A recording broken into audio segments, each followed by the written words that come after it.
అనురాగం ఆప్యాయత కలబోసిన భిక్షు అనురాగం ఆప్యాయత కలబోసిన భిక్షు నాకెంతో ప్రియమైన మిత్రుడు నా భిక్షు నాకెంతో ప్రియమైన మిత్రుడు నా భిక్షు వందనం భిక్షు నాయక మిత్రుడా వందనం భిక్షు నాయక. నాన్న లేని ఇల్లు గడవాలంటే అమ్మ కష్టంతోనంటే చాలా కష్టం అన్న. అమ్మ చాలా గొప్పది. అమ్మ చాలా కష్టపడి మమ్మల్ని పెంచింది.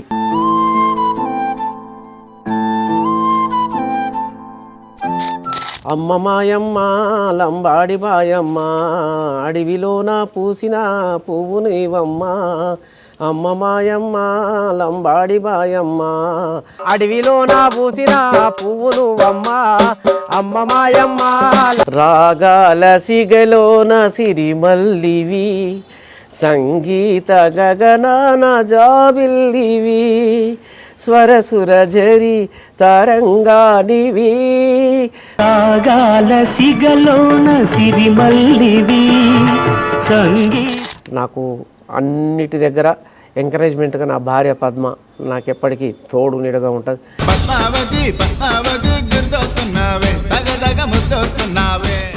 బోనాల పండుగంట భువనగిరి జాతరంట బోనాల పండుగంట భువనగిరి జాతరంట బాలమనికి బోనమెత్తనా నేను పోతురాజు వేసమయ్యనా. బోనాల పండుగంట భువనగిరి జాతరంట బాలమనికి బోనమెత్తనా. అన్న లవ్ చేసి పెళ్లి చేసుకున్నా అన్న అమ్మ నాయన అబ్బో అబ్బో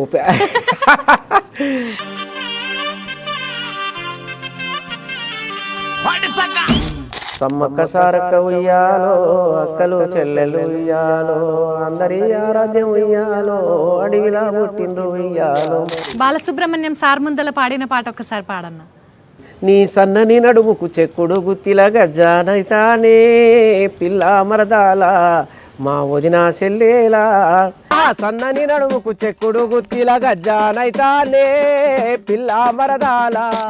అత్త బిడ్డ పిల్ల రాములమ్మ నువ్వు అలిగిన వెందుకే మరదలమ్మ.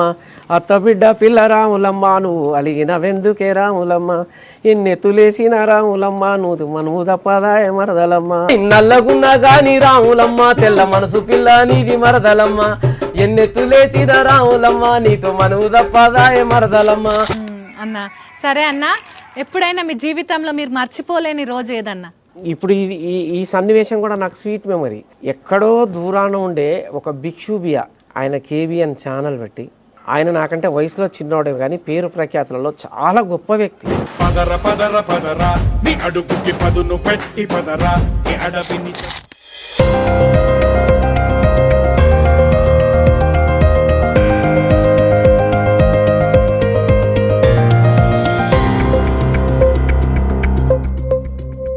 అందరికీ శనార్థులలో జై సేవాలాల్. నేను మీ బంజారా సుజాబాయ్, మీరు చూస్తున్నారు కేబిఎన్ తెలుగు టీవీ.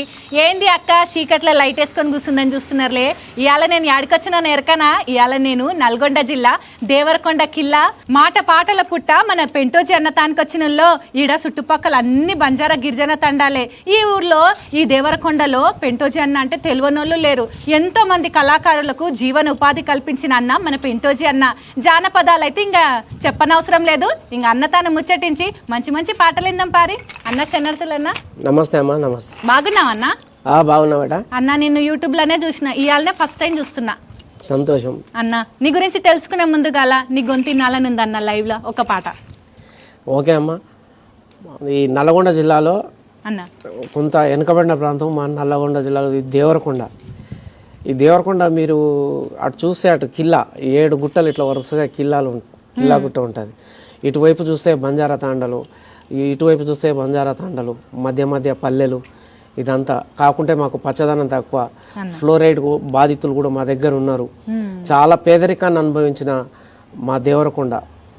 అయితే బంజారా బిడ్డలంటే మాకు చాలా ప్రాణం. మాకు వారితోనే ఉంటుంది. మా కులవృత్తి కూడా మాంస వ్యాపారం. వారితో మాకు చాలా సంబంధాలు ఉంటాయి. మేము వాళ్ళ దగ్గర పోవడం, గొర్రెలు మేకలు కొనడం చేయడం, వాళ్ళు కూడా ప్రేమగా చూడడం. అవసరం అనుకుంటే ఆకలి సమయంలో వాళ్ళు అన్నం తినే సమయంలో పోతే అన్నం కూడా పెట్టేటటువంటి మహానుభావులు. అలాంటి బంజారా తండలోనూ సమూహంలో ఉన్నాం మేము. అయితే మరి అమ్మ మాయమ్మ లంబాడి బాయమ్మ అడవిలోన పూసిన పువ్వు నీవమ్మ అమ్మ మాయమ్మ లంబాడి బాయమ్మ అడవిలోన పూసిన పువ్వు నీవమ్మ కాళ్ళకు ఆ చెప్పులుండవు కంటికి అద్దాలు ఉండవు చేతిలో నా దీపం ఉండదు మధ్యరాత్రి పరుగులెత్తే అమ్మ మాయమ్మ లంబాడి బాయమ్మ అడవిలోన పూసిన పువ్వు నీవమ్మ కాగేటి నిప్పులల్లా దోసకాయను కాల్చేసి కాగేటి నిప్పులల్లా దోసకాయను కాల్చేసి చక్కని పచ్చడ నూరి జొన్న రొట్టెల పెట్టినట్టి అమ్మ మాయమ్మ లంబాడి బాయమ్మ అడవిలోన పూసిన పువ్వు నీవమ్మ. ఇట్లా బంజారా ప్రాంతాలలో మేము ఎప్పుడన్నా పోతే అన్నం సమయానికి పోతే ఆకలి సమయంలో పోతే తినండి అని అనకుండా మాత్రం మా ప్రాంత బంజారా బిడ్డలు వదిలిపెట్టారు. జాలి దయ కరుణ ఇక్కడ చాలా చాలామంది బాంబే వలస పోయిన వాళ్ళు ఉన్నారు. గుంటూరులో మిరప పంటలు ఇప్పుడు ఏరడానికి పోయిన వాళ్ళు ఉన్నారు. హైదరాబాద్లో ఆటో రిక్షాలు భర్తలు నడుపుతుంటే ఇండ్లల్లో పనులు చేయడానికి ఆడపిల్లలు కూడా పోయిన వాళ్ళు ఉన్నారు. విద్యలో వెనుకబడ్డది అప్పుడు చాలా ఘోరమైన పరిస్థితి ఉండే. ఇప్పుడు పరిస్థితులు మారి పెద్ద పెద్ద ఉద్యోగాలు చేసే వాళ్ళు అయ్యారు, మంచి చదువుకునే వాళ్ళు అయ్యారు, టీచర్లు అయ్యారు, నర్సులు అయ్యారు, డాక్టర్లు అయ్యారు. ఇవాళ మా దేవరకొండలో దాదాపుగా ఒక 10 మంది డాక్టర్లలో 6 మంది నాయకులే ఉంటారు. చాలా సంతోషం. మా ఏరియాకు వచ్చి ఇక్కడ జానపదాలని ఆస్వాదించడానికి మీరు రావడం నాకు చాలా ఆనందం అన్నది. మా అదృష్టం అన్న. సరే అన్న, మనది ఎక్కడన్నా ఊరు ప్రాపర్ ఇదేనా? మా సొంతం దేవరకొండ అమ్మ. ఇక్కడే పుట్టి పెరిగిన. అమ్మ పేరు జమునాబాయి. ఆమె చక్కగా మంచిగా జానపదాలు పాడేది, చక్కటి బతుకమ్మ పాటలు పాడేది. బతుకమ్మ పండుగ వస్తే అమ్మకు విశ్రాంతి ఉండకపోయేది. అది చిన్నప్పటికెళ్ళే పాటలు చిన్నప్పుడు. ఆ తర్వాత మా నాన్న చిన్నతనంలోనే చనిపోయారు. ఆయన నా చిన్నతనంలోనే. ఆయన కూడా కొన్ని పాటలు పాడడం, వేషాలు వేయడం. ఆయన కొంత అనారోగ్య రీత్యా చనిపోయాడు ఆయన. ఇంకా అంతా అమ్మనే భారం మోసింది. నాన్న లేని ఇల్లు గడవాలంటే అమ్మ కష్టంతో చాలా కష్టం అన్న. అమ్మ చాలా గొప్పది. అమ్మ చాలా కష్టపడి మమ్మల్ని పెంచింది, చాలా పెద్ద చేసింది. ఆమెకు ఆ సంగీత సరస్వతి జ్ఞానం ఏముండేనో కానీ నేను ఏదైనా పాడినప్పుడు చేసినప్పుడు కూడా గట్ల కాదు ఇట్లయితే బాగుంటుందేమో అనేటటువంటి జిజ్ఞాస ఆమె దగ్గర ఉండేది. అట్లనమాట. అన్న మీకు గుర్తుందా అమ్మ మీరు చిన్నప్పుడు ఏ పాట పాడుతుండే ఎక్కువ? ఆమె తత్వాలు పాడేది. మర్రికి మేడికి మరి జిల్లేడికి పాలు పోసి పెంచినవా రామా పారే ఉదకము ఒక్కటే కాని పరమాత్ముని కృప వేరున్నదా. మర్రి, మేడి చెట్టు, జిల్లేడు ఈ మూడింటిని గిల్లితే పాలెళ్తాయి. కానీ వాటి రుచి ధర్మాలు వేరు. కానీ పారే నీరు ఒకటే. నీ కృపతో చూడు దేనికి ఎట్లా ఉన్నది అని చాలా తత్వబోధాలు పాడేది. ఆ తర్వాత జొన్న సేను మారుగుంట ఎవరయ్యో మా కోడెగిత్త వచ్చినాద చెప్పరయ్యో. జొన్న సేను మారుగుంట ఎవరయ్యో మా కోడెగిత్త వచ్చినాద చెప్పరయ్యో. ఇప్పుడిప్పుడు వచ్చి పాయ సెందమామ అది ఈర మొగ్గలేసి పాయ సెందమామ. ఇప్పుడిప్పుడు వచ్చి పాయ సెందమామ అది వీర మొగ్గలేసి పాయ సెందమామ. జొన్న సేను మారుగుంట ఎవరయ్యో మా కోడెగిత్త వచ్చినాద చెప్పరయ్యో. ఇలాంటి పాటలు పాడేది. సూపర్ అన్న. అమ్మ ఉందా అన్న? అమ్మ చనిపోయింది. 85 years బతికింది. కొంత చిన్న ఇంజూర్ అయ్యి జారిపడి సిక్ అయిపోయింది, చనిపోయింది. ఏం చదువుకున్నారన్న మీరు? నేను inter MPC discontinue. 10th class వరకు ఇక్కడనే బాయ్స్ హై స్కూల్లో చదివిన. ఆ తర్వాత నేను పూణే పోయి డ్రైవింగ్ లైసెన్స్ తీసుకొని రావడం జరిగింది. డ్రైవింగ్ లైసెన్స్ తీసుకొని రావడానికి మా అన్నగారి ప్రోద్బలం. ఆయన కూడా ఆర్టీసీ డ్రైవర్ ఉండే. ఎంతమంది అన్న మీరు? మేమిద్దరు అన్నదమ్ములం. ఇద్దరు అన్నదమ్ములం, ఒక అక్క ఉండే. ఇక ఇప్పుడు మెయిన్గా అన్న నేను ఇట్లా మా జీవనయానం సాగుతుంది. అన్నయ్య కూడా అప్పుడప్పుడు పాటలు పాడేది. ఆయన ఎంకరేజ్మెంట్తోనే ఇవాళ నేను ఆర్టీసీలో 30 సంవత్సరాలు క్షేమంగా. ఆయన కూడా పాడేది. ఆయన సినిమా పాటలు చాలా బాగా పాడేది. రాగాల సిగలోన సిరిమల్లివి సంగీత గగనాన జాబిల్లివి స్వరసుర జరి తరంగానివి సరసరుదయ వీణావానివి శివరంజని నవరాగిని. ఆయనకు చాలా ఇష్టమైన పాటలు అన్నమాట ఇలాంటివి. ఏం చేస్తాడన్న అన్న? ఆయన కూడా ఆర్టీసీ డ్రైవరే చేసేవాడు. జర ఆయన కూడా సిక్ అయి చనిపోయారు ఆయన. అంతా ఒడిదుడుకులలో వచ్చి ఇవాళ కొంత ఊపిరి పీల్చుకునేందుకు మాకు అవకాశం దొరికింది.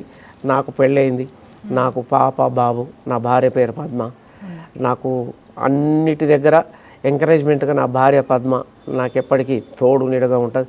నేను ఈ స్టేజ్కి ఎదగడానికి కూడా ఆమె కారణం. నేను డ్యూటీకి పోతే క్యారేజ్ కడుతుంది, నేను ప్రోగ్రామ్ పోతే నాకు కావాల్సిన ఆహార్యాలన్నీ సదిరి పెడుతుంది. ఆ తర్వాత తను ఎక్కడ మాత్రం విసుగు చెందకుండా అన్నమాట. అన్న లవ్ చేసి పెళ్లి చేసుకున్నా అన్న? అమ్మ నాయన అబ్బో పెద్దలు చేశారు. పెద్దలు చేసిండ్రా? పెద్దలే చేశారు, పెద్దలు చేశారు. అప్పుడు ఇప్పుడు లవ్వులు ఇవన్నీ కానీ 32 సంవత్సరాల క్రితం మా పెళ్ళి అచ్చంపేటలో అమ్మాయిని చూడ్డానికి పోయినాం. నేను మహబూబ్ నగర్ సైడ్ అన్న, ఇక్కడ అచ్చంపేట. నేను మా అన్న మా వదినమ్మ పోయినాం. మా అమ్మ వచ్చింది, మా కుటుంబ సభ్యులందరూ వచ్చారు, కూర్చున్నాం, చేసినాం. సాయంత్రం 6 అయింది. అమ్మాయిని చూస్తారు, అబ్బాయి తీసుకురండి అని అంటే అప్పుడు మా అన్నకు మేము ఎప్పుడైనా భయపడే, అన్న అంటే ఇప్పటికైనా మాకు గౌరవం. అమ్మాయిని తీసుకొచ్చి వాళ్ళు ఇక్కడ కూర్చోబెట్టిరు. ఇట్లా కూర్చుంది, ఆమె కరెంటు పోయింది. అయ్యో చూసినా ఇట్లా ఏదో ఒక మెరుపుతీగా వచ్చిపోయాను, ఏదో సినిమా డైలాగ్ ఉంది ఆ టైప్ చూసినాం. చూసినాక అమ్మాయి కరెంటు పోయింది. కాసేపు వాళ్ళు కూర్చున్నారు, అమ్మాయితో మాట్లాడి చేసి వెళ్ళిపోయింది. నేను అమ్మాయిని చూడలేదు అని మా వదినతో అంటే మీ తమ్ముడు మళ్ళీ చూస్తాడంట అని అంటే, మేమన్నా గుడ్డి పిల్లను కుంటి పిల్లని చేస్తామా, అమ్మాయికి ఏం పేరు పెట్టే అవసరం లేదు, ఏం చూడని అవసరం లేదు అని. కానీ మా అన్నయ్య చెప్పినట్టే పద్మ అంటే పద్మమే. అలాంటి దేవుడు నాకు మంచి గిఫ్ట్ని ఇచ్చాడు. మీరు సింగర్ అని అంటే ఎవరు గుర్తించారు అన్న? అంటే చిన్నప్పటి నుంచి పాడేవాళ్ళు? నేను 2వ తరగతి 3వ తరగతికి వెళ్ళి పాడేది, చాలా చక్కగా పాడేది. ఏదైనా పాటల పోటీలు ఉన్నా, ఏదున్నా ఏదైనా కార్యక్రమాలలో కావాలని నేను పోయి కోరి పాడేది. అట్లా నాకు మెల్లగా గుర్తింపు వచ్చిన తర్వాత కొన్ని సందర్భాలలో ఒకరి సలహా మేరకు ఆల్ ఇండియా రేడియో పోవడం, బి గ్రేడ్ తర్వాత బి హై గ్రేడ్ వచ్చింది. ఇప్పుడు అట్లాగే కొంచెం దూరదర్శన్లో కూడా ఒకసారి సమ్మక్క సారక్క జాతర సందర్భంలో మన ఛానల్ మిత్రుడు భిక్షునాయక్ భియా ఫోన్ చేసి సమ్మక్క సారక్క జాతర లైవ్ నడుస్తుంది, పోయి మీరు పాల్గొనాలి, నేను డైరెక్టర్ గారికి మీ గురించి చెప్పాను. నేను అంతకుముందే ప్రోగ్రామ్ చేసేది, కానీ ఆయన ప్రత్యేకంగా మాటకు మాట పాటకు పాట పెంటోజీ బాగుంటుంది అని అన్నందుకు ఆ రోజు కమలాకర్ శర్మ గారి ద్వారా నా ఇంటర్వ్యూ జరిగింది. అది చాలా ఇది సమ్మక్క సారక్క గురించి అన్నమాట. సమ్మక్క సారక్క ఉయ్యాలో, అక్కలు చెల్లెలు ఉయ్యాలో, అందరి ఆరాధ్యం ఉయ్యాలో, అడవిలా పుట్టిండ్రు ఉయ్యాలో, కుంకుమ భరణిలో ఉయ్యాలో, మాహత్యమే చూపే ఉయ్యాలో, కోరిన వారికి ఉయ్యాలో, కొంగు బంగారము ఉయ్యాలో, జంపన్న వాగులో ఉయ్యాలో, జలకాలాడుదాం ఉయ్యాలో, నిలువెత్తు బంగారం ఉయ్యాలో, అమ్మకే ఇద్దాము ఉయ్యాలో. ఇట్లా ఈ పాటలు పాడేదన్నమాట. ఇట్లా పోయేది అట్లా అన్నమాట. ఇక పద్మ గురించి కూడా రుణపడి ఉన్నానే పద్మ, నీకు రుణపడి ఉన్నానే పద్మ, ఎండి బంగారాలు ఏనాడు కోరలేదు, ఎండి బంగారాలు ఏనాడు కోరలేదు, మన పిల్ల జల్లాలే ఆస్తులు అన్నావు పద్మ, నా పద్మ గురించి కూడా పాడుకునేది. ఇక ఆ తర్వాత మా ప్రాంతంలో ఇప్పుడు ఆ సంప్రదాయం పోయింది. అప్పుడు కొంత నిరక్షరాస్యత, అజ్ఞానం ఇవన్నీ ఉండడం ద్వారా చాలా వెనుకబడి ఉండిన ప్రాంతం. అప్పుడు ఏమయ్యేదంటే కుటుంబాలు సాధడానికి చాలా ఇబ్బందులు పడేవి. అప్పుడు గర్భస్థ శిశువుని లింగ నిర్ధారణ పరీక్షలు ఎక్కడనో పోయి చేయించుకునేదేమో వాళ్ళు. అమ్మాయి అని తెలవంగానే అబార్షన్లు చేయించడం, అలా ఎవరికి తెలియకుండా భయపడి ఎక్కడో చెత్త కుప్పలలో వేయడం, అలాంటి సందర్భాలు చాలా ఉన్నాయి. వాటిని చూసి నేను చెల్లించిన. అన్న మీరు పాటలు రాస్తారా అన్న? పాటలు రాయడం తక్కువ, సందర్భాన్ని బట్టి పాటలు పాడుతూనే ఉంటాం. ఆ శిశువుల గురించి పాడిన పాట కూడా, అమ్మా నీకింత కోపమా ఆడపిల్లగా ఉడితే శాపమా, అమ్మా నీకింత కోపమా ఆడపిల్లగా ఉడితే శాపమా, దిష్టి బొట్టు నేను ఎగరనమ్మా నెత్తికి స్నానం ఎరగనమ్మా, దిష్టి బొట్టు నేను ఎరగనమ్మా నెత్తికి స్నానం ఎరగనమ్మా, మెత్తని పొత్తిళ్ళు లేవాయమ్మా చెత్త కుప్పులే నాకు మెత్తాయనా, అమ్మా నీకింత కోపమా ఆడపిల్లగా ఉడితే శాపమా, నిన్ను గన్న తల్లి ఆడదమ్మా నీ చెల్లి అక్క కూడా ఆడదమ్మా, నీ అత్త కూడా ఆడదమ్మా నీ అమ్మ కూడా ఒక ఆడదమ్మా, ఎందుకు నాకీ శాపము నీకెందుకు నా పైన కోపము, ఊర కుక్కలు జోల పాడినై ఊర పందులు పీకుకు తిన్నై, రోడ్డు మీద నా బ్రతుకంత భంగము, అమ్మా నీకింత కోపమా ఆడపిల్లగా ఉడితే శాపమా. ఈ పాటని నేను అక్కడ సన్నివేశాలు చూసి పాడినప్పుడు చాలామంది చెల్లించిన వాళ్ళు ఉన్నారు. చాలా హాస్పిటళ్ళలోకి పోయి, ఇప్పుడు మీకు ఒక ప్రొఫైల్ ఇస్తాను, ఆ ప్రొఫైల్లో ఉంటుంది. హాస్పిటళ్ళల్లో పోయి అమ్మాయిలు పుట్టిన వాళ్ళ దగ్గర కూర్చొని అమ్మాయిని పెంచండి, అమ్మాయి అవనికి వెలుగు, లేకుంటే సమాజం ప్రశ్నార్థకమైనది, సృష్టికి మూలం అమ్మ లేకుంటే ఎట్లా, అందుగురించనే అమ్మాయిని పెంచాలి, పెద్ద చేయాలి, చదివియాలి. ఇవాళ మనకు ప్రభుత్వాలు రకరకాల పథకాలు ప్రవేశపెట్టింది. హాస్టల్లో సీట్లు ఇస్తుంది, పుస్తకాలు ఇస్తుంది, డ్రెస్సులు ఇస్తుంది. ఇంకా ఉన్నతమైన చదువులకు విదేశాలకు పోవడానికి కూడా ఇప్పుడు ప్రభుత్వాలు ఆర్థిక సహాయం అందిస్తున్నాయి. ఇప్పుడు ఆ సంప్రదాయం కొద్దిగా తగ్గింది, మారింది, చాలా మారింది. ఇవాళ ఒక రకమైన స్టేజీలో వచ్చారు. నేను ఇప్పుడు అదే చెప్పేది, మా దేవరకొండలో ఒక 10 మంది డాక్టర్లలో ఒక 6 నుంచి 8 మంది బంజారా డాక్టర్లు ఉంటారు. చాలా చక్కటి వైద్యం నేర్చుకున్నారు, చక్కని చదువులు నేర్చుకున్నారు, ఏ మాత్రం ఫెయిల్యూర్ కానీ ఆపరేషన్లు చేస్తున్నారు. వాళ్ళ అదృష్టం కొద్దిగా డాక్టర్లకు భార్యలు డాక్టర్లే వస్తున్నారు, గిరిజన బిడ్డలే డాక్టర్లుగా చదువుకున్న ఆడవాళ్ళు కూడా డాక్టర్లే చదువుకున్నారు. నా మిత్రుడు ఉన్నాడు రాములు నాయక్ అని డ్రైవర్, ఆయన బిడ్డ డాక్టరు, పేరుగాంచిన డాక్టరు. నా మిత్రుడు భోజ్యానాయక్ ఉన్నాడు, డ్రైవర్, ఆయన కొడుకు డాక్టరు. నా కోడలు కూడా డాక్టర్ కోడల్ని తెచ్చుకున్నాడు. ఇప్పుడు దేవరకొండలో ఇక్కడే ఈ జైలు దగ్గర ఉన్న పెట్రోల్ బంక్ దగ్గర వాళ్ళ హాస్పిటల్ ఉంది. మేము చాలా గర్వపడతాం. అట్టడుగు వర్గాల నుండి కష్టపడి పైకి మెట్టు మీద మెట్టు అలా పైకి రావడం చాలా గర్వకారణం. ఇవాళ రాజకీయంగా ఎదిగిరు, ఆర్థికంగా ఎదిగిరు, సామాజికంగా మార్పులు వచ్చినాయి, సామాజిక సేవలు చేస్తున్నారు, పర్యావరణాన్ని ప్రేమిస్తున్నారు. దేవుడి దయ వల్ల ఈ మధ్య చిన్న ఈ ప్రాజెక్టులు కడుతున్నారు. మన దగ్గర ఇంకో ప్రాజెక్టు కడుతున్నారు. ఆ ప్రాజెక్టు కనుక కొంచెం కంప్లీట్ అయిపోతే ఇక్కడ ఉన్న ఫ్లోరైడ్ సమస్య తీరుతుంది. ఆ తర్వాత వ్యవసాయం కూడా పరిడవిల్లుతుంది. అప్పుడప్పుడు వలసలు పోయే వాళ్ళు కూడా పోకుండా ఇక్కడ వ్యవసాయ విధానాన్ని వేసి రైతుగా పేరు ప్రఖ్యాతులు కాంచే అవకాశం ఉంది. ఇక నేనైతే పర్యావరణం గురించి చాలా ప్రేమిస్తాను, పర్యావరణం గురించి ఎన్నో ప్రయత్నాలు చేస్తాను.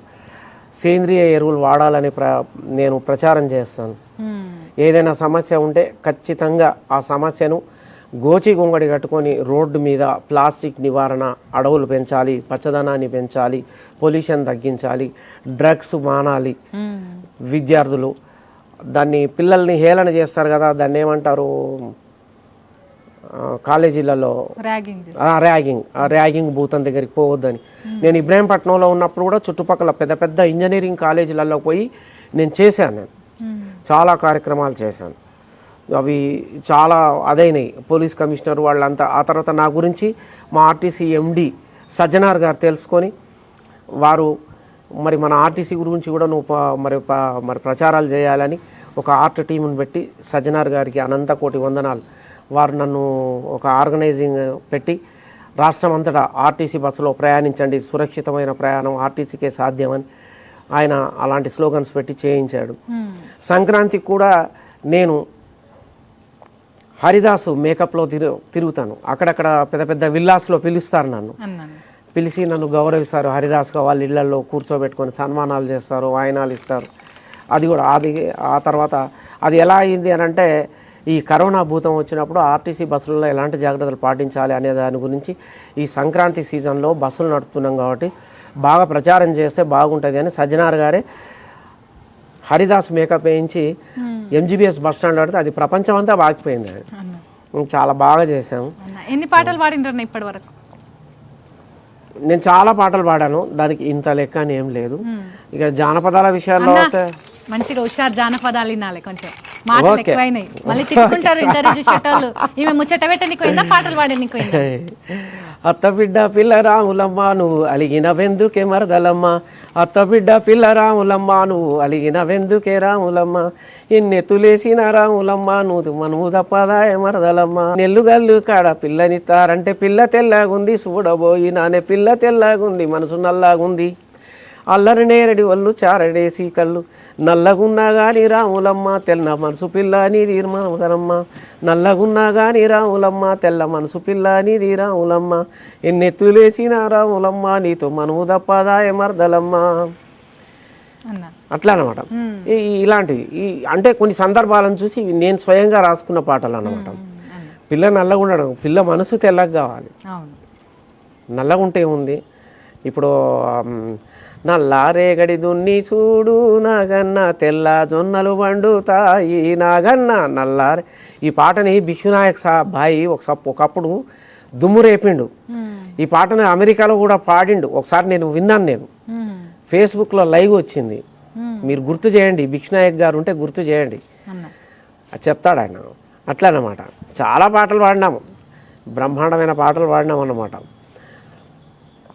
బోనాల పండుగంట భువనగిరి జాతరంట, బోనాల పండుగంట భువనగిరి జాతరంట, బాలమనికి బోనమెత్తనా నేను పోతురాజు వేసమెయ్యనా, పిల్ల బాలమనికి బోనమెత్తనా పోతురాజు వేసమెయ్యనా, పొంగె కళ్ళు లొట్లు తెచ్చి మేకపోతు బలి ఇచ్చి, పొంగెలొట్టు కళ్ళు తెచ్చి మేకపోతు బలినిచ్చి, అమ్మవారి బోనంతో ఆనందంగా ఎల్లన బాలమనికి అరే బాలమనికి అరే బోనాల పండుగంట భువనగిరి జాతరంట, బాలమనికి జోనమెత్తనా పోతురాజు వేసమెయ్యనా.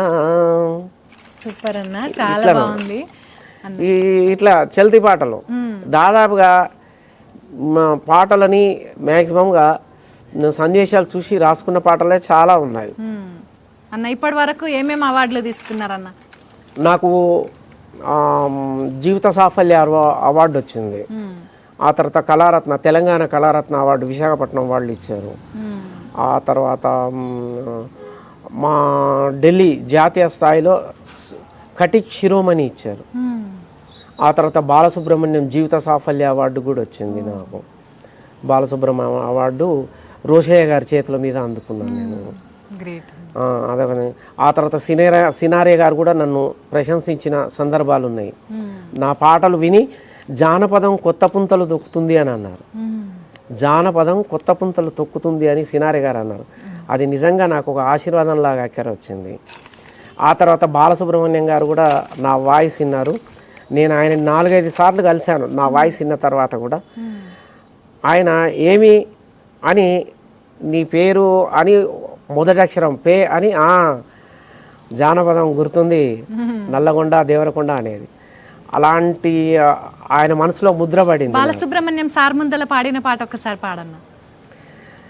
అది నీ సన్నని నడుముకు చెక్కుడు గుత్తిల గజ్జానైతానే పిల్ల మరదాల మా వదిన చెల్లేలా, నీ సన్నని నడుముకు చెక్కుడు గుత్తిల గజ్జానైతానే పిల్ల మరదాల మా వదిన చెల్లేలా, మైదాకు చేతుల మరదలు పిల్ల నవరంగురా ఇది ముక్కు పుల్ల, మైదాకు చేతుల మరదలు పిల్ల నవరంగురా ఇది ముక్కు పుల్ల, నిన్ను చూసిన బ్రహ్మకైనా రిమ్మ తెగులేనే పిల్ల మరదాల మా వదిన చెల్లేలా, దేవరకొండ కిల్లా మీద జారుడు బండ యాదున్నదా, దేవరకొండ కిల్లా మీద జారుడు బండ యాదున్నదా, కాలు బెనుకుతే కట్టు గట్టి ఎత్తుకున్నానే మేమాను మరదాల మా వదిన సెల్లేలా ఇలాంటి పాటలు కూడా పాడేది.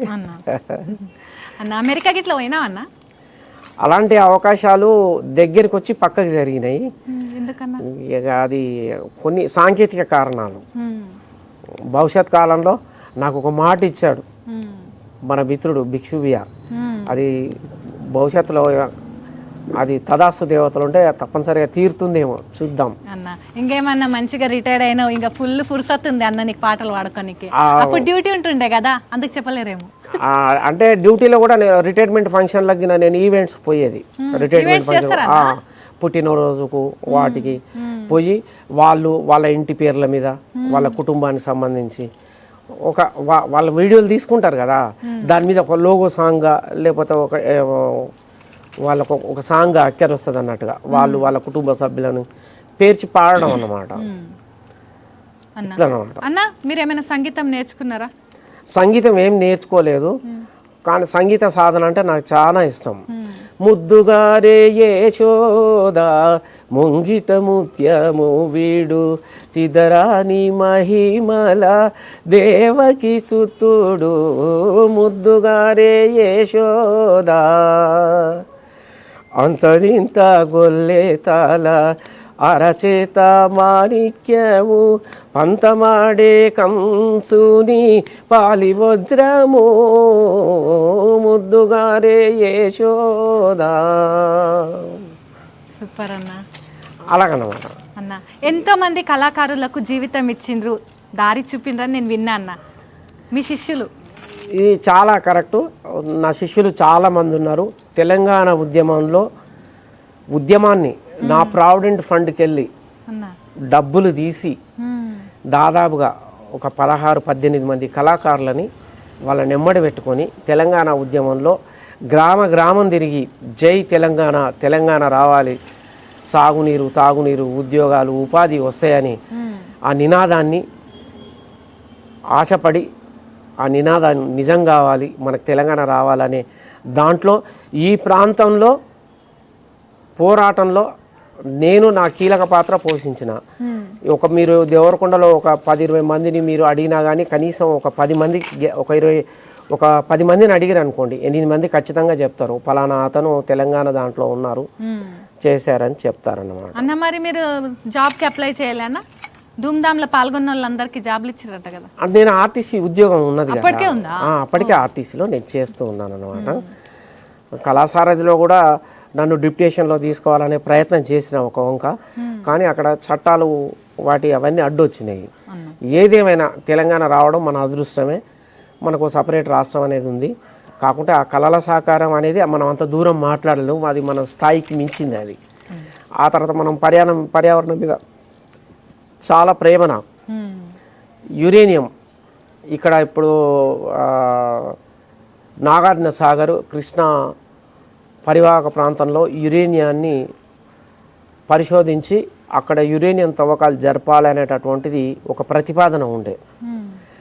ఆ యురేనియం అంటే ఏంటంటే ఇవాళ యురేనియం మేము అడిగితే యురేనియం అనేది విద్యుత్తుకు ఉపయోగపడుతుంది అంతే తప్ప వేరే దేనికి కాదు అని. అంటే విద్యుత్ ఇప్పుడు మనం గాలి ద్వారా తీసుకోవచ్చు, సూర్యరశ్మి ద్వారా తీసుకోవచ్చు, నీరు ద్వారా తీసుకోవచ్చు, బొగ్గు ద్వారా తీసుకోవచ్చు.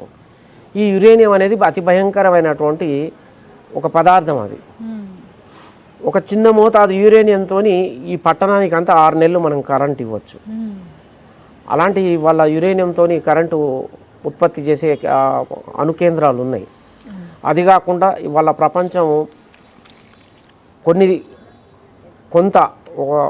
కొన్ని దేశాలు యురేనియం ద్వారా భయంకరమైన బాంబులను తయారు చేసి మా దగ్గర ప్రపంచాన్ని నాశనం చేసేటటువంటి మా దగ్గర ఆయుధాలు ఉన్నాయని భయపట్టించే పరిస్థితి వస్తుంది. నిన్నమన్న కూడా మనం చూసాం, ఇజ్రాయెల్, ఇరాన్, అమెరికా. ఇది యురేనియం మన దగ్గర ఇప్పుడు కెనడాలో నెంబర్ 1 యురేనియం, ప్రపంచంలో నెంబర్ 1 యురేనియం కెనడాలో దొరుకుతుంది అని. అంతకంటే మేలైన యురేనియం ఈ కృష్ణా పరివాహక ప్రాంతాలలో ఉన్నది అని చెప్పారన్నమాట. అయితే అణు రియాక్టర్లు వేలి పచ్చగడ్డి మొలవని ప్రాంతాలు కూడా ఉన్నాయి. ఆ ప్రాంతాలన్నీ విషతుల్యం అయిపోయినాయి. రోగాల బారిన పడి ఎన్ని మందులు వాడినా జబ్బుల పడి మరణశయ్య మీద అదైపోయారు. కొన్ని చాలా ప్రాంతాలు ఉన్నాయి అట్లా. అలాంటి ఇప్పుడు కృష్ణా పరివాహక ప్రాంతం మనకు సాగునీరు వస్తుంది, తాగునీరు వస్తుంది, పర్యావరణాన్ని కాపాడడానికి అడవులలో పచ్చని చెట్లు చేమ ఇవన్నీ ఉన్నాయి. ఒకవేళ యురేనియం కనుక ఆ తవ్వకాలలో నీళ్ళల్లో మిళితమైతే ఆ ముడి పదార్థమైనా కానీ శుద్ధి చేస్తే యురేనియం వస్తుందేమో. ఆ ముడి పదార్థం అందులో కలిస్తే జలచర రాశులన్నీ భంగం అయిపోతాయి. ఆ నీళ్లు తగి మనం రోగాల బారిన పడతాం. తండ పల్లె తిరిగి ఆర్టీసీలో ఉద్యోగం చేసుకుంటూ కూడా నాకేమైనా పర్వాలేదని బస్సు ఎక్కడైనా ఆగితే ఆ బస్సులో ఒక నిమిషం మీకోసం అని వాళ్ళని రిక్వెస్ట్ చేసి ప్యాసింజర్ అందరికి ఔరా అనేటట్టుగా చెప్పి విశ్వ ప్రయత్నం చేసి చాలా ప్రయత్నాలు చేసి నేను బహుళ ప్రచారం చేసిన. ఇలా ప్రచారం చేస్తూ దేవరకొండలో ఒక పెద్ద ప్రదర్శన పెట్టినప్పుడు దానికి పెద్ద ఎత్తున మద్దతు లభించింది. ఆ తర్వాత ఇండియా టుడేలో, క్రానికల్ పేపర్లో జాతీయ స్థాయిలో నా గురించి వచ్చింది. పర్యావరణవేత్తలు నా గురించి చర్చించారు పెద్ద నేషనల్ ఛానల్లో. అది అలా ఇలా పోయి చివరికి అసెంబ్లీ తీర్మానంలో కూడా ఇక్కడ యురేనియం తవ్వకాల ద్వారా సాగునీరు తాగునీరు ఇబ్బంది అయింది. విషతుల్యం అయితే మనుగడకే కష్టం. ఇప్పటికే తెలంగాణ ఆర్థికంగా సామాజికంగా వెనుకబడ్డది. పర్యావరణ పరంగా మరింత వెనుకబడితే చాలా కష్టం అని అసెంబ్లీలో తీర్మానం జరిగింది. పార్లమెంటుకు పంపారు. సరే పర్యావరణ అనుమతులు అక్కర్లేదు అని అది అక్కడికి ఆగిపోయింది. అందులో నేను నా జన్మ ధన్యమైంది. నిజమే అన్న, చాలా మంది జీవితాలు కాపాడింది. అదే అంటే ముక్కోటి ప్రాణానికి ఇవాళ ఇప్పుడు అక్కడికి కృష్ణానది ఎక్కడనో పుడుతుంది, తెలంగాణ మీదుగా అలా ఆంధ్రప్రదేశ్ బంగాళాఖాతంలో కలిస్తే విషతుల్యం అయిపోతుంది. ఇవాళ చూడండి హర్ముజ్ జలసంధిలో నౌకలు పోనీయం చేయనీయం అది ఇదని వాళ్ళో వీళ్ళో ఎవరో ఏ దేశం పేరు మనకు అక్కర్లేదు, వాళ్ళ గిట్టన్ నౌకలో వీళ్ళ గిట్టన్ నౌకలో వస్తే భారీ మిసైళ్ళ ద్వారా డ్రోన్ల ద్వారా పేల్చివేయడం ద్వారా ఆ సముద్రంలో నావలు వేలిపోయి అందులో ఉన్నటువంటి ముడి పదార్థాలు కొన్ని మిలియన్ డ్రమ్ముల క్రూడ్ ఆయిల్ సముద్రంలో కలిసి ఇవాళ సముద్ర జలరాశులని జీవరాశులన్నీ వారికి తీవ్ర మనోవేదన అనుభవిస్తున్నాయి, రోగాల బారిన పడుతున్నాయి. అది పర్యావరణానికి భంగమే కదా. ఇవాళ సముద్రంలో నీరు ఆవిరైతేనే మనకు వర్షం వస్తుంది. పసిఫిక్ మహాసముద్రంలో ఇప్పుడు హర్ముజ్ జలసంధిలో ఆ విధంగా జరుగుతుంది. అయితే ప్రతి 3-4 సంవత్సరాలకు ఒకసారి మనకు ఎల్నినో అని వస్తుంది. ఈ ఎల్నినో గురించి ప్రపంచానికి బాగా తెలవాలి. ఆ ఎల్నినో అనేది పసిఫిక్ మహాసముద్రంలో దాదాపుగా ఒక 100 నుంచి 150 మీటర్ల ఎత్తున ఏర్పడేటటువంటి అతి భయంకరమైన వాయుపీడనం. ఆ ఉష్ణోగ్రతలు ప్రభావంతో వాయుపీడనంతో వేడిగాలులు వీయడం, ఆ తర్వాత మిగతా ఆసియా ఖండంలో ఇక్కడంతా పూర్తిగా దక్షిణాసియా పశ్చిమాసియా ఇదంతా ఉష్ణమండలంగా తయారైపోతుంది. బాగా ఎండలు ఇప్పుడు మనకు మామూలుగా ఎండాకాలం 38-39 డిగ్రీలతో సమసిపోయేది. లాస్ట్కి ఒకవేళ వస్తే ఎక్కువ 40 డిగ్రీలు అవుతుంది. కానీ ఇప్పుడు 42, 44, 45, 46 ఈ పిచ్చుకలు ఊర పిచ్చుకలు చెట్ల మీదకి వెళ్ళి రాళ్ళు పడిపోయి చనిపోయారు. ఆ తర్వాత భూసారం దెబ్బతింటుంది. మనకు పరోక్షంగా మనకు ఉపయోగపడేటువంటి భూమిలో ఉన్నటువంటి క్రిమికీటకాలు నశించిపోతాయి. భూమి వేడెక్కడం ద్వారా భూ అంతర ఫలకాలలో నీటి నిల్వలు కుచించుకుపోతాయి. ఆ తర్వాత పారే జీవనదులు ఇంకిపోతాయి, వర్షాభావం వస్తుంది, అకాల వర్షాలు వస్తాయి. రావడంతో రైతు రేపు పంట కోత కోసడంగా కూడా ఆ పంట అది నష్టమయ్యేటటువంటి పరిస్థితులు ఉంటాయి. దీనికి అంతటికి కూడా కొంత అది సహజంగా ఎల్నినో ఏర్పడ్డా కానీ ఎల్నినో మరింత బలంగా కావడానికి మనిషి పొరపాట్లే కారణం. మనిషి ఎలాగంటే మనం ప్లాస్టిక్ వాడడం, పచ్చదనం మీద ప్రేమ చూపించకపోవడం, విరివిగా నీరు వాడడం, ఆ తర్వాత రసాయనాలు వాడడం, జీవనోపాధి కోసం మనం ఒక ఫ్యాక్టరీలు పెట్టుకున్నాం, ఆ ఫ్యాక్టరీలో నుండి వ్యర్థాలని బయటికి పంపడం, ఇవి కూడా మూల కారణాలు అన్నమాట. ఇట్లా ఈ పర్యావరణం దెబ్బతినకుండా కూడా మనం పర్యావరణాన్ని కాపాడుకోవడానికి మన జానపద కళలు చాలా ఉపయోగపడతాయి. ఇక ఇప్పుడు మనం జానపదం పాటలకి వెళ్దాం. జానపదం పాటలకి వెళ్దాం. అన్న, మీరు డ్రైవర్గా జాబ్ చేసిండ్రు, ఇక్కడ చూస్తే సింగర్, జానపదాలు పాడేవాళ్ళు, కానీ పర్యావరణం మీద ఇంత అవగాహన, అసలు ఆ ఇంట్రెస్ట్ ఎట్లా వచ్చిందన్న మీకు? దానికి కారణం ఏంటంటే నేను బస్సులో పోయేటప్పుడు ఈ పత్తి సీలకు మందు కొట్టేవాళ్ళు. ఆ పత్తి చేలల్లో మందు కొట్టేది. ఆ మందు కొడితే ఏమయ్యేదనంటే ఒక భయంకరమైన స్మెల్ వచ్చేది అన్న ఆ పత్తి పంటలలో పోతూ ఉంటాయి. ఆ తర్వాత కొందరికి ఎలర్జీలు వచ్చేవి. ఈ పంటల మీద కూడా ఇప్పుడు ఒక పత్తి చేలని కాదు, వరి కానివ్వండి, సజ్జ కానివ్వండి, జొన్న కానివ్వండి, రాగులు కానివ్వండి, మొక్కజొన్న కానివ్వండి, కెమికల్తో రసాయనాలు అవి. మాది ఈ రసాయన పంటలు, ఇప్పుడు రసాయనాలతో పంటలు పండించడం మానవ మనుగడ ప్రశ్నార్థకంగా అవుతుంది. మనకు తెలియకుండానే జన్యు మార్పిడి జరుగుతుంది మొక్కలలో. అలాంటి ఆహారాలు తిని మనం రోగాల బారిన పడతాం. ఈ రసాయనాలు వాతావరణంలో కలిసి ఈ నిద్రలో అంటే రాత్రి సమయాలలో వాతావరణంలో గాలిలో ప్రయాణం చేసిన తర్వాత అవి మనకు తెలియకుండానే మనం పీలుస్తాం. ఒళ్ళు నొప్పులు రావడం, శరీరంలో అనేక రకమైనటువంటి రుగ్మతలు రావడం, గర్భస్థ శిశువు కరెక్ట్గా ఎదగకపోవడం, జ్ఞానము మొరి అది అంటాం కదా, జ్ఞానం పట్టింది, మొరి పట్టింది, మొరి వచ్చింది, అంగవైకల్యం పిల్లలు పుట్టడం, దీనికి కూడా రసాయన పంటలు కారణం, రసాయనాలు కారణం. ఇది వీటిని కాకుండా మన దాదాపుగా ఎక్కువ శాతం మనం కృత్రిమంగా తయారు చేసిన ఎరువులని వాడడం ద్వారా వాటి ద్వారా ఆరోగ్యమైన పంటలు వస్తాయి. చాలా మనం మేలు చేస్తాం అవుతాం. రైతు కూడా అప్పుల పాలు కాడు. అవి కొంచెం సీజనబుల్గా పంటలు పండించేటప్పుడు కూడా మనకు సేంద్రియ ఎరువులు చాలా ఉపయోగపడతాయి. ఆ తర్వాత నకిలీ విత్తనాలు కూడా ఈ మధ్య బాగా అయినాయి. వ్యాపారస్తులు లాభాలకు లోబడి నకిలీ విత్తనాలు అమ్మడం. ఆ తర్వాత ఈ నూనె పదార్థాలు కూడా చాలా కల్తీ అవుతున్నాయి. నెయ్యి కానివ్వండి, పాలు కానివ్వండి, పిండి కానివ్వండి, ప్రతి ఒక్కటి అన్నమాట. ఈ కల్తీని ఎదుర్కోవడానికి మనం కళలు ఉపయోగపడతాయి. వీటన్నిటిని మనం కళల ద్వారా మనం చెప్పుకోవచ్చు. అన్న సరే అన్న, చాలా మంచి మంచి మాటలు చెప్పిండ్రన్న. నిజంగా పర్యావరణాన్ని మనందరం కాపాడుకోవాలి. సరే అన్న, మంచి జానపదాలు. మీరు స్టేజ్ ఎక్కితే ఇంకా ధూమ్ ధామ్ ఉంటుంది, కంచెర పట్టుకొని కూడా పాటలు పాడతారు. నేను చూసిన టీవీలో వచ్చినాయి. నా కోసం ఒక పాట అన్న. అరే నాగులమ్మ నాగులమ్మ నల్ల నాగులమ్మ, అరే నాగులమ్మ నాగులమ్మ నల్ల నాగులమ్మ, అరే నాగులమ్మో నీ ఇంటి ముంగల జామ, నీ ఇంటి ముంగల జామ, నీ ఇంటి ముంగల జామ, నీ ఇంటి ముంగల జామ, ఆ జామ కింద జానొల్లే జానొల్లే జానొల్లే జర జర రావమ్మో నల్ల నాగులమ్మ, జానొల్లే జర జర రావమ్మో నల్ల నాగులమ్మ. నీ ఇంటి ముందర బాయి, అరే బాయి కుందో గిలక, గిలకొల్లే గిలకొల్లే గిలకొల్లే గిరగిర రావమ్మో నల్ల నాగులమ్మ, నాగులమ్మో. ఇలాంటి పాటలు పాడుతాం. ఆ తర్వాత కొన్ని సందర్భాలలో నేను సన్నివేశాలు చూసి పాడిన పాటలు కూడా ఉన్నాయన్నమాట. అదే రాసుకొని పాడిన పాటలు కూడా ఉన్నాయి. ఇప్పుడు ఒక దగ్గర జరిగిన సన్నివేశాన్ని చూసి నేను చూసి రాసుకున్న పాటలు కూడా ఉన్నాను.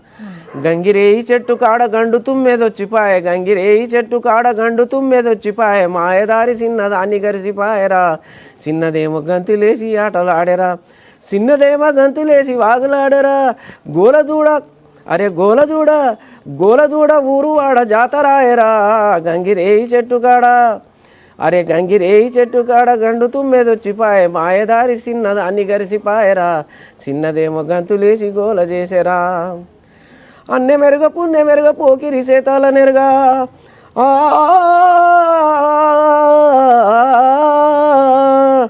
అన్నె మెరుగ పుణ్య మెరుగ పోకిరి సేతానలెల్లా పోరిపాడుగాను బదునాము చేసరా, జూటా మాటలు బలికి బదునాము చేసరా, రచ్చబండ కాడ ఈపు పచ్చడాయరా, మాయదారి చిన్నదాన్ని గరిచిపాయరా, చిన్నదేమో ఊరు వాడ గోల చేసేరా. ఇలాంటి పాటలు కూడా అన్న సూపర్ అన్న. ఆ తర్వాత ఇంకో సందర్భంలో ఒక దగ్గర గొడవ అవుతుంది, కుటుంబ పంచాయతీ. అక్కడ కూడా చూసి పాడుకున్నాడు. పండు వెన్నెల ఒన్నెలంటివి, పంచదారల పలుకులంటివి, పసందైన బలి చక్కదంటివి, మాట బౌసినే చేసుకుంటుని, బరి తెగించిన బిడ్డతో నేను భరించలేనత్తో, బిడ్డను సాగలేను అత్తాం, అత్తో అత్తో నీ బిడ్డను నువ్వు తీసుకుపో అత్తో, నేనేల నేను అత్తాం. ఇలాంటి పాటలు కూడా అన్నమాట. అన్న సరే అన్న, ఎప్పుడైనా మీ జీవితంలో మీరు మర్చిపోలేని రోజు ఏదన్నా అంటే మీ స్వీట్ మెమొరీ? నాకు జీవితంలో అన్నీ మేము కష్టాలతో పైకి ఎదిగిన వాళ్ళం. ఇప్పుడు ఈ సన్నివేశం కూడా నాకు స్వీట్ మెమరీ. ఎక్కడో దూరాన ఉండే ఒక భిక్షుబియ, ఆయన కేబిఎన్ ఛానల్ పెట్టి ఆయన నన్ను చాలాసార్లు చాలా గొప్ప ఆయన నాకంటే వయసులో చిన్నోడే కానీ పేరు ప్రఖ్యాతులలో చాలా గొప్ప వ్యక్తి. అన్న నాకంటే చిన్నోడైనా నేను చేతులకు నమస్కరిస్తాను. అంత మంచి పేరు ప్రఖ్యాతులు సంబంధించి నా ఛానల్కు రావాలి, నువ్వు నా స్టూడియోకి రావాలి అన్న. మాకు ఒక కుటుంబ అనుబంధం లాగా అన్నమాట. కానీ ఇవాళ మీరు ఏదో పని మీద ఇక్కడికి మీరు వచ్చినప్పుడు ఆయన కబురంపి మిమ్మల్ని ఇక్కడికి పంపించడం కూడా ఒక sweet memory. పొద్దున్నే మీ గురించి అనుకునే వచ్చినాం. చూసుకొని తర్వాత మీ దగ్గర ప్రశాంతంగా కూర్చొని ఇంక అన్న బజ్జీలు పెట్టిండు, మాకు చాయ్ పోసిండు, వదినేమో బెల్లం టీ సూపర్ చేసింది. ఇట్లా మంచిగా గడపాలని ఇంత ఫుర్సత్ మీద వచ్చినాం. ఎక్కడో పని మీద కాదు, నీ పని మీద వచ్చినాం అన్న.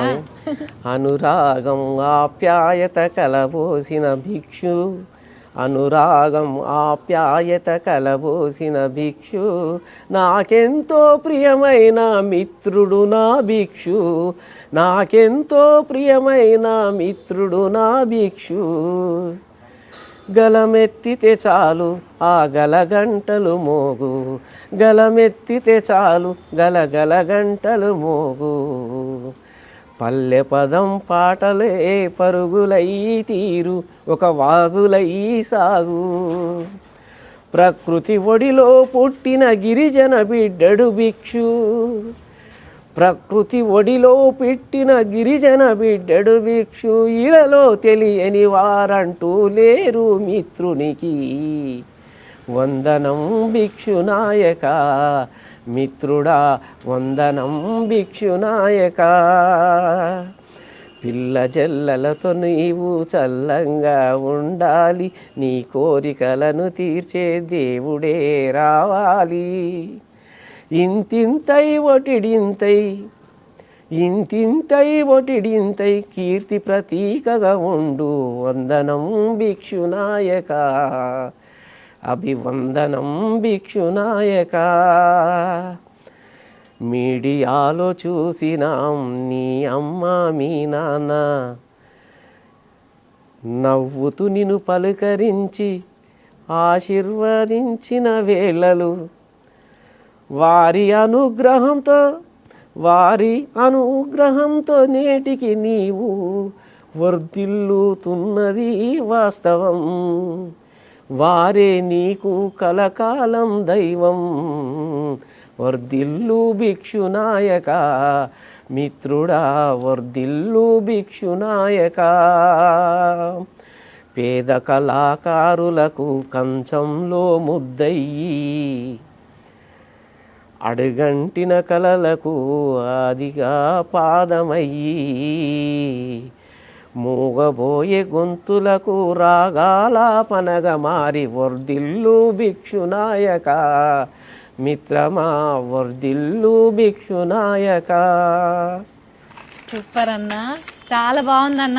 కానీ మీరు కూడా ఆ దేవుడి ఆశీస్సులతో చల్లగా నిండు నూరేళ్ళు వదినమ్మ మీరు వర్ధిల్లానని నేను కూడా మనస్ఫూర్తిగా కోరుకుంటున్నాను. నిజంగా అప్పటిదప్పుడు ఇట్లా అల్లెసిండు అన్న పాట.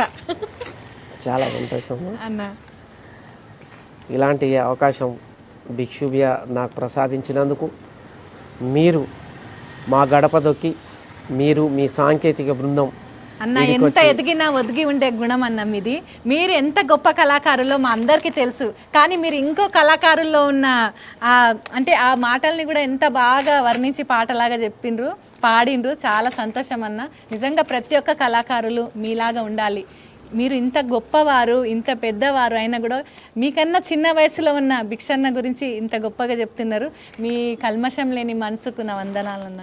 నిండు నూరేళ్ళు చల్లగా ఉండాలి అన్న. అన్న చాలా చాలా సంతోషం అన్న. మీ ఎనర్జీ ఇది కాదన్న, ఇంకా అంతకు మించి ఉంటుంది పెంటోజీ అన్న ఎనర్జీ. అంటే మామూలుగా ఉండదు, స్టేజ్ దద్దరిల్లిపోతుంది. కానీ ఈ ఎండాకాలం ఎండలు ఎట్లున్నాయి పాపం అన్న పొద్దరుతానం అక్కడ ఇక్కడ మస్తు పనులల్లో బిజీ ఉన్నా కూడా నేను వస్తున్నా అనేసరికి అన్న నాకు టైం ఇచ్చిండు. అన్న చాలా సంతోషం అన్న. నువ్వు త్వరలో కేబిఎన్ స్టూడియోకి రావాలి. నీ గొంతులో నేను ఒక మంచి పాట మన స్టూడియోలో రికార్డ్ చేయాలి. చేద్దాం. మరి ఎప్పుడు వస్తున్నావు అన్న? అతి త్వరలో వస్తాను. ఖచ్చితంగా రావాలి. ఆ రోజు మస్తు హుషారుగా పొద్దున పూట ధూమ్ధామ్ చేద్దాం. సరే చాలా చాలా ధన్యవాదాలమ్మా. మా ఇంటి ఆడకూతురుగా మా ఇంటికి వచ్చిండ్రు. చంద్రుడికో నూలుపోగులాగా నిన్ను సన్మానించుకుంటా. భిక్షువ్య కలకాలం వర్ధిల్లాలి, ఆయన కళలన్నీ నెరవేరాలి, అంతర్జాతీయ స్థాయిలో కీర్తి ప్రతిష్టలు ఒక కిరీటంలాగా ఆయనకు ఉపయోగపడాలి. ఒక వెలుతురుగా మారుమూల ప్రాంతాల నుండి సేకరించిన పాటలతోని ఆ వన్నె జానపదానికే వన్నె తెచ్చినటువంటి ఒక వన్నెకాడ ఆయన. అన్న చాలా సంతోషం, అన్న నీకు ధన్యవాదాలు. కూడా చాలా చాలా ధన్యవాదాలు అన్న. నువ్వు త్వరలో కేబిఎన్ రికార్డింగ్ స్టూడియోలో మంచి పాట పాడాలి. మళ్ళీ మనం ధూమ్ధామ్ ఇంటర్వ్యూ విత్ డప్పు దరుగుతో చేయాలి. ఓకే, తప్పనిసరిగా అమ్మా. చూసిండ్రు కదల్లా మన దేవరకొండ బిడ్డ మన పెంటోజీ అన్న ఇంటర్వ్యూ ఎట్లా అనిపించింది అన్న? కొంచెం ఇవాళ వేసవిలో ఎండలు మండిపోతున్నాయి కదా, కొంచెం ఇక్కడ గాలి లేదు ఏం లేదు, కొంచెం ఆగం ఉన్నాడు అన్న. సో ఇంకోసారి మళ్ళీ ఇంటర్వ్యూతో మీ ముందుకు వస్తాను, మరో సెలబ్రిటీ ఇంటర్వ్యూతో వస్తాను. అన్న ఇంటర్వ్యూ ఎలా అనిపించిందో కింద లైక్ చేయండి, కామెంట్ చేయండి, షేర్ చేయండి. ఛానల్ని తప్పకుండా సబ్స్క్రైబ్ చేసుకోండి. అందరికీ శనార్థులు. జై సేవాలాల్.